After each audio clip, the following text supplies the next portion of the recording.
बिस्मिल्लाहिर्रहमानिर्रहीम, अस्सलाम वालेकुम। सबसे पहले तो मैं ये मैरिज ब्यूरो के हवाले से थोड़ी सी मैं बात करूँगी। अक्सर पेरेंट्स ऐसे होते हैं कि जो मतलब कि लड़कियाँ होती हैं उनकी एज ओवर हो जाती है और वो बोल नहीं पाती। उनके रिश्ते बाज़ दफ़ा कोई शक्ल व सूरत की वजह से भी नहीं आ पाते, कुछ के जो रिश्ते होते हैं गुर्बत की वजह से भी नहीं हो पाते। तो उनके लिए हमने ये जब हमने माशरे में ऐसी चीज़ें देखी इधर उधर, तो ये चीज़ें हमें जहन में आई कि हमें ऐसा कुछ इनिशिएटिव लेना चाहिए कि हम इस पे कोई काम करें।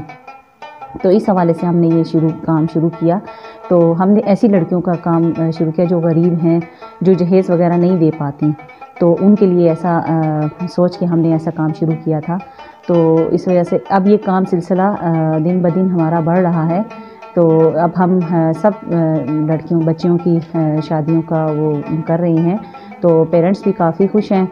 तो उन्होंने हमारा बहुत ज़्यादा शुक्रिया अदा किया कि आपने ऐसा काम किया, हम आपके बहुत शुक्रगुज़ार हैं कि हम ऐसा बोल भी नहीं पाते, क्योंकि हमारा माशरा ऐसा नहीं है कि अक्सर पेरेंट्स बोलें कि हमारी बच्चियां मतलब कि रिश्ते मतलब कि हो गई हैं, उम्र जितनी हो गई हैं, उनके रिश्ते कैसे हम करवाएं। तो वो काफ़ी परेशान थे, तो हमने इनका मसला अब आसान कर दिया है। तो इस तरह अब हमने ऐसे काम शुरू कर दिए हैं ताकि सबके लिए, सब बच्चियों के लिए आसानी पैदा हो, कोई उनके लिए मुश्किलात ना हो। जी, हमारे माशरे में सबसे ज़्यादा ये इशू हैं जिनके रिश्ते वगैरह नहीं हो रहे होते। मैं ज़्यादातर पेरेंट्स को ये कहूँगी कि पेरेंट्स कि जब अगर आपका बच्चा या बच्ची अगर ये कह रहा है कि मेरी शादी कर दें, और अक्सर पेरेंट्स ये कहते हैं कि नहीं जी हमारा बच्चा छोटा है, वो कमा नहीं रहा, या फिर बच्ची छोटी है, वो अब इस स्टेज पे नहीं आई है कि उसकी शादी की जाए। तो मैं आपको छोटी सी एक कहानी सुनाती हूँ। तो ये है कि एक दफ़ा मेरे पास एक बच्ची आई, इतनी छोटी भी खैर नहीं थी। तो वो मेरे पास आई, उसने मुझे कहा बाजी आप रिश्ते करवाती हैं, मैंने ये सुना है, तो मैं आपके पास आई हूँ, तो मैं चाहती हूँ कि मैं भी शादी करूँ। तो मैंने उससे कहा कि बेटा आप छोटी, आपके पेरेंट्स क्या कहते हैं। तो उसने कहा कि मेरे पेरेंट्स नहीं मान रहे, लेकिन मैं चाह रही हूँ तो मैं शादी करूँ। तो फिर मैंने उनको कहा ठीक है मैं आपके लिए रिश्ता देखूँगी, कह के मैंने उनको बताया और उनको घर भेज दिया। तो मैं उनका रिश्ता लेके उनके घर गई, तो उनके पेरेंट्स ने ये कहा कि अभी हमारी बच्ची बहुत छोटी है, हमने शादी नहीं करनी है। तो फिर उस बच्ची का मुझे फ़ोन आया कि बाजी आपने मेरे लिए रिश्ता लेके आई थी आप, तो मैं शादी करना चाहती थी, मेरे पेरेंट्स देखें इस तरह नहीं मान रहे हैं।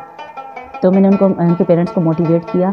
मैंने कहा देखें कल को मसाइल हो सकते हैं, जब आपकी बच्ची या बच्चा बोलता है कि मुझे शादी करनी है तो उनकी शादी करवा देनी चाहिए, क्योंकि ये हमारा शरा भी इजाज़त देता है कि बच्चे वाले हो जाने के बाद कर देनी चाहिए। ज़रूरी नहीं है कि कोई जॉब करे, यानी कि क्योंकि हमारा माशरा अब यहाँ तक पहुँच गया कि उसका जॉब का होना बहुत ज़रूरी है, क्योंकि वो कल को शादी तो कर लेगा लेकिन उसको खिलाएगा पिलाएगा किस तरह, तो ये परेशानी होती है। खैर ये अल्लाह की तरफ से है, ऐसा कोई इशू नहीं है। तो फिर मैं वहाँ पे गई, उनके पेरेंट्स को मोटिवेट किया, वो नहीं माने। तो वो लड़की चंद दिनों के बाद मेरे सुनने में ये आया, इल्म में ये आया कि वो लड़की भाग गई है, वो किसी लड़के के साथ भाग गई है। इस तरह की नौबत आती हैं। तो इसलिए मैं पेरेंट्स से ये कहना चाहती हूँ कि अगर ऐसा कोई हो इशू, तो प्लीज़ उसको सोच समझ के या उसको अच्छी तरह समझाया जाए या इस मसले का हल ढूंढा जाए, तो ये ज़्यादा बेहतर है ताकि हमारा माशरा ख़राब ना हो। क्योंकि हमारे माशरे में इस तरह के बहुत सारे इश्यूज़ हैं, तो कोई किसी को पसंद करता है, कोई कुछ करता है, तो पेरेंट्स को इस बारे में देख लेना चाहिए, या उसको पहले इस बारे में थोड़ा सा उनको समझा बुझा के उनको इल्म में लाना चाहिए कि बेटा ये चीज़ आपके लिए सही है और ये चीज़ आपके लिए सही नहीं है। तो मैं पेरेंट्स को ये कहूँगी कि प्लीज़ अपने बच्चों का ख्याल रखें, बच्चों का ध्यान दें और बच्चों को मोटिवेट करें, बच्चों को अपना दोस्त बनाएं, ताकि माशरा भी ख़राब ना हो। आजकल लड़कियां जो हैं ऐसी राह रवी इख्तियार कर रही हैं कि मतलब बिल्कुल बेराह रवी का इख्तियार हो गई हैं। तो पेरेंट्स इनका ख्याल रखें, तो इनको मोटिवेट करें, अपना दोस्त बनाएं। उनको हर एक चीज़ उनके इल्म में होनी चाहिए कि मेरा बच्चा क्या कर रहा है, कहाँ जा रहा है, तो उसकी क्या एक्टिविटीज़ हैं, वो सब पेरेंट्स इनका ध्यान रखें। Thank you so much.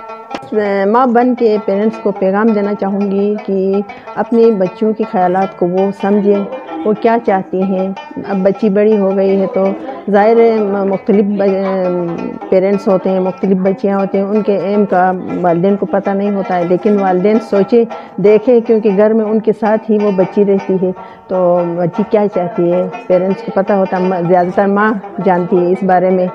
तो माँ अगर देखे तो बच्चों के लिए ये मसले उनके हल हो सकते हैं। अपने बच्चों का साथ देना है, उनके ख़यालात को जानना है कि वो क्या चाहती हैं। तो इससे अगर ये ना करे तो फिर जाके कोई बच्ची गलत कदम भी उठा सकती है। तो इस वजह से ज़्यादातर मैं माँ को फोकस करूँगी। माँ ये सब जानती है, क्योंकि 24 घंटे माँ के साथ होते हैं वो घर में। तो इस वजह से तो ज़्यादातर माँओं को सोचना चाहिए कि अपने बच्चों का ख्याल रखें, तो उनको अच्छी तरबियत दें, अच्छी तरह समझाएं। अगर इससे भी ऊपर कोई बात हो सकती है तो फिर उनको इसके साथ कदम उठाना चाहिए, साथ अच्छा करने की कोशिश करनी चाहिए। तो ज़्यादातर मैं माँ बन के ही ये बात कर रही हूँ। तो आप अपने बच्चों के ख्यालात को समझिए। तो गिलगित में तो बहुत ज़्यादा मसाइल, अब शादी के लिए भी औरतों के लिए मसाइल है, बच्चियों के लिए तो वो बोल भी नहीं सकती हैं। तो अभी हमारा इदारा है सकीना अब्बास जो इदारा चला रही हैं, तो उस पे हम कोशिश कर रहे हैं कि इनके लिए कुछ करें।